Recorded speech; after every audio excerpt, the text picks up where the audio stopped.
Andy says, hi all, one of my clients has a website ranking well. However, we are building another new site for them and copying their old site content and articles over. We plan to give the old articles a facelift, making sure it's optimized well and updated with new images that are more relevant for the market today. Both sites are now live, but the old site will soon be closed. We currently link from the old site to the new one, and eventually will 301 from the old site to the new. Can you give us any tips on this kind of process and work? What's the best way to do this and make sure that all the backlinks copy over and we maximize link juice, etc.?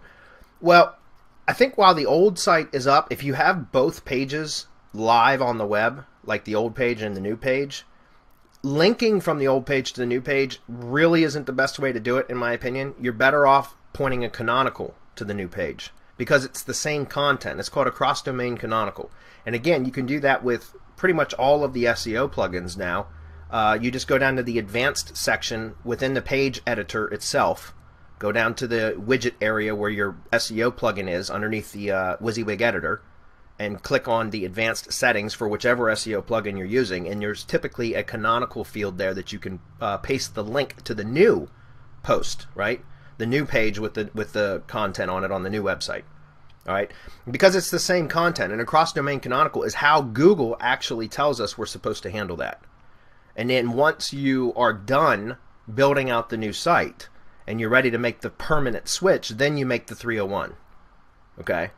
And what I would also do is take an inventory of inbound links to the pages and posts on the old site, and take a closer look. This is what I've always done, but take a closer look at the individual pages and posts, unless it's a massive site, and I don't know whether it is or not, but most of the sites that I've dealt with aren't that big, so I'm able to go through and take a look at the various pages and posts that have inbound links, because you'll be surprised, a lot of pages and posts won't have any links at all, or they might have a couple spammy links and stuff like that, in which case I wouldn't 301. So all I'm saying is take a survey of the inbound link profile to individual pages and posts if it's not a massive site, and find if you can identify pages or posts that have kind of a poor link profile built to them, or some spammy links, some links from bad neighborhoods, that kind of stuff.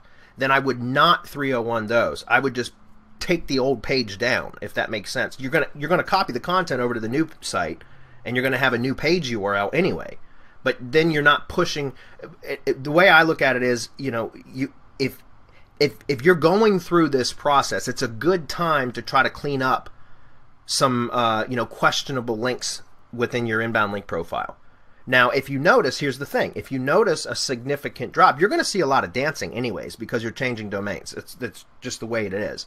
But if you, after some time has passed and it should start to settle in, if you're noticing that some of the pages and posts aren't ranking as well as they used to or whatever, and they happen to be the ones that you did not redirect because of which you deemed were spammy links, then you might want to go back and selectively start re-enabling those 301s, if that makes sense.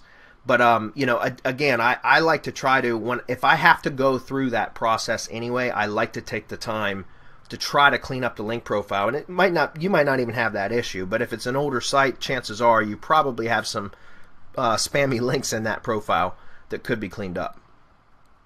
You guys want to comment on that as well? No, I agree with you, Bradley. Whatever you can do to clean that up, and then wait, leave it give it like 15 to 20 days maybe to get that going, but I think that should help. Very good.